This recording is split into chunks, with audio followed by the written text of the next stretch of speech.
The words narcissist and narcissism are really starting to lose their meaning. I'm thrilled that people are spreading more awareness about narcissism and NPD, but I think we're getting lost in a lot of this, and that's what I want to talk about in this video.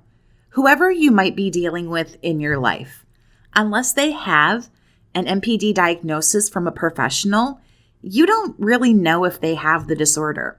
They can have a lot of signs, but it can be explained by other things. They also need to meet a certain level of criteria before they would even be diagnosed with the disorder. Anyway, in this video, I want to talk about what else might be happening with folks who seem like they're highly narcissistic, and I want to tell every survivor who listens really invaluable information, so stick around for that. Welcome back to my channel. I'm Jess Stanley, a survivor of a toxic relationship, sharing my 5 years of learning and studying all this with others. So what else might a person be suffering from if it's not like narcissism, like to the level of having the disorder? Number one, it could be literally any addiction. Drugs and booze are the big ones, the most common ones that I think that we always think about. But we can't forget disorders that centralize around food, sex, gaming, gambling, hoarding, shopping, and everything else under the sun. Addiction is selfish. Narcissism is selfish. Most people with addictions don't have a lot of empathy nor sympathy, especially when they're in need of a fix of whatever they're hooked on. They'll lie, steal, manipulate, cheat, and everything else for a hit, much like a narcissist who needs a dose of supply. Narcissism in and of itself is an addiction. I've said this for years. There's an addiction to compliments, fighting, drama, ego boosts, and so on. So addiction can be a huge thing where it's not narcissism, but it can still make the person seem like a really selfish ass. Number two, it could be other personality disorders. Borderline, histrionic, antisocial, those cluster B personality issues. There's the sociopath, the psychopath, and those kind of fit into the antisocial category, but nonetheless, there can be other traumas or, we should put that in there, or other personality issues going on with this person that isn't narcissism, or it's narcissism and something else that's kind of mixed together in a very toxic cocktail of these personality issues. Number three, what else could it be if not narcissism? Well, we have to talk about mental disorders. Mental disorders are not the same as personality disorders. Mental issues can be treated and managed, not cured, but treated and managed with a lot of hard work on the part of the patient and a good care team. Those with serious mental health problems can lead perfectly fine and happy lives.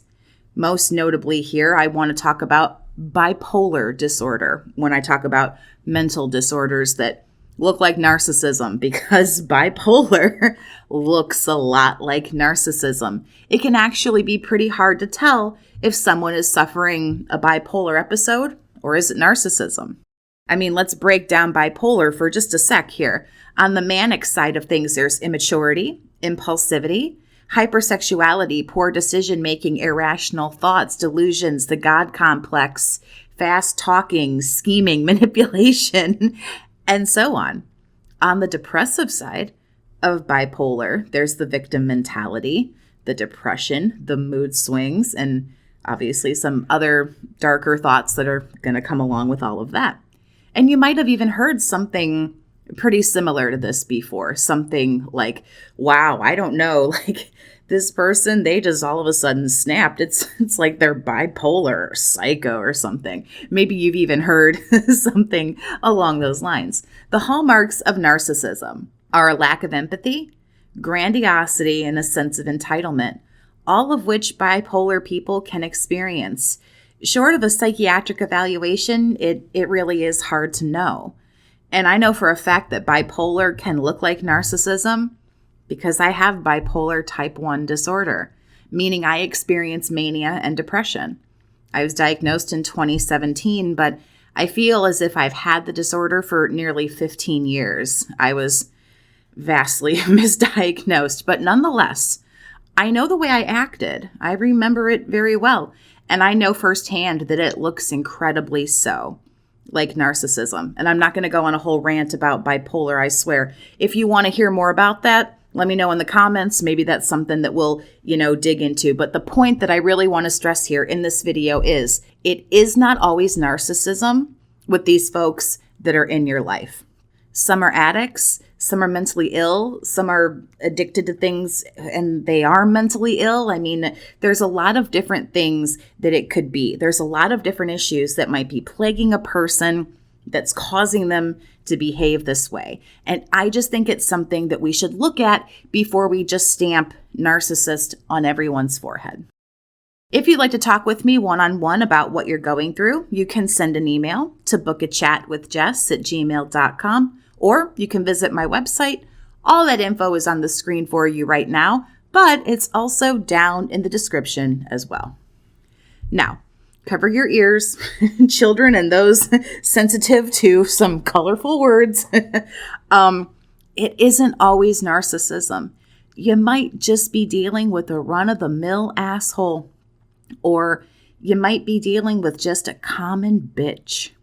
Some people are mean, rude, selfish, frustrating, and annoying. Now, there are narcissistic traits to be sure, but it's not narcissistic personality disorder. Everybody has narky traits, you and me and everybody in between. Somebody can have a handful of the traits and be a stellar jerk, but not have narcissistic personality disorder. There is a difference between narcissism and having the disorder. Again, like I say, everybody has narky traits. Everyone to a certain degree is narky and has some narcissism, but not the full-blown disorder. So here's the message that I want to give to survivors. This is what I want you to know. This person who is driving you crazy, they're hoovering you, they're pestering you, they won't leave you alone, they're hurting you, they're frustrating you. This person does not have to be a narcissist for you to not want to deal with this bullshit and for you to walk away. They don't need any laundry list of diagnoses for you to decide that you're done. They don't need to be certifiable for you to move on with your life. Let's say this person in your life isn't at all a narc. They're just some selfish loser. You don't need a stamp on their forehead that says, I'm a toxic narcissist, for you to leave that situation. Survivor, you can go right now. Believe it or not, you are allowed to have standards, morals, values, expectations, boundaries, and preferences. Here's a wild idea. You can walk away from somebody even if they're not toxic, quote unquote, or narky. Maybe they're just not where you want your partner to be in life. Maybe they're super cool, but they're just not on the same page. Hell, maybe y'all aren't even in the same book. I've walked away from relationships over the course of my life with people that weren't toxic, super nice, super cool, but maybe a little bit immature. Maybe in some of these cases, I was a little immature because that was the truth. We wanted different things. We were going different directions, and it didn't make them bad people at all. We just didn't agree on how things needed to be or how things should have been done. Believe it or not, that's actually okay. We can move on and find what does work. We're allowed to walk away from whoever we want for whatever reason. I don't need to watch 1,000 videos to convince myself that this lame-ass person is a narcissist so that I can leave. And you don't either. You can go right now. You don't need a reason to leave. You're allowed to leave. That's love. That's relationships. It's kind of like at-will employment. You can walk away at any time with a reason or no reason, whatever, or they can fire you at any time for any reason or no reason at all. Love is totally worth it, but it's dangerous. But you don't have to stay in what doesn't work. And I really need survivors, especially survivors still struggling with staying in relationships with these people. I really need you to hear that. Don't use all the overhyped buzzwords and super empath and narcissist, and you don't need all of this shit. Is this person treating you the way that you want to be treated, or are they not? Because you can leave. You don't need a diagnosis. You don't need all the videos. You don't need all the jargon and all the really ridiculous, out of control nomenclature and buzzwords. You don't need it. A lot of people love bomb. A lot of people act like petty children. You shake your head, you chuckle, and you say to yourself, wow, this person's a real asshole. I'm glad I don't have to deal with this. Okay, bye-bye now. Forget the oversaturated labels. They're not helpful. You don't need them. You can move on whenever you want for your reasons. You're allowed to have them. You don't need a label. You don't need a diagnosis. You don't need a reason why. The reason why is you can just be the fuck over that person. And that's okay. You're allowed to move on, even though it might not even be narcissism. So let me know what you think about all of this down in the comments. Thank you so much for listening. Have a great day, survivor, and take care of yourself.